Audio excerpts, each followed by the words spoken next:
আজ তোমাদের সাথে একটা বেবি শাওয়ার কেকের ডেকোরেশন শেয়ার করছি। হাই, আমি ঈশিতা আর welcome back to my channel. Baby shower কেকের প্রচলন বা ধারণা কিন্তু এদেশের নয়, বিদেশের।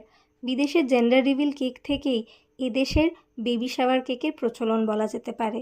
তাই জেন্ডার রিভিল কেকের মতোই বেবি শাওয়ার কেকে তো মেইনলি দুটো কালারই ব্যবহার করা হয়, পিঙ্ক আর ব্লু। তো আজকের কেকটাও আমি পিঙ্ক আর ব্লু দিয়েই ডেকোরেট করেছিলাম। তার ওপরে কিছু পেপার কাটআউটস লাগিয়ে দিয়েছিলাম বেবি শাওয়ারের জন্য। প্রথমে দুটো কালারের ক্রিমকে এইভাবে কেকের ওপরে স্প্রেড করে নিয়ে নিচে আমি একটা ব্লু কালারেরই বর্ডার দিয়ে দিয়েছিলাম।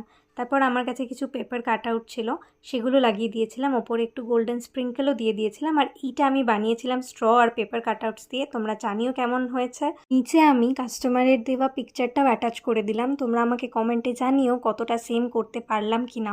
ভিডিওটা ভালো লাগলে চ্যানেলটাকে লাইক, শেয়ার অ্যান্ড সাবস্ক্রাইব করে দিও। দেখা অন্য ভিডিওয়ে। টুডলস।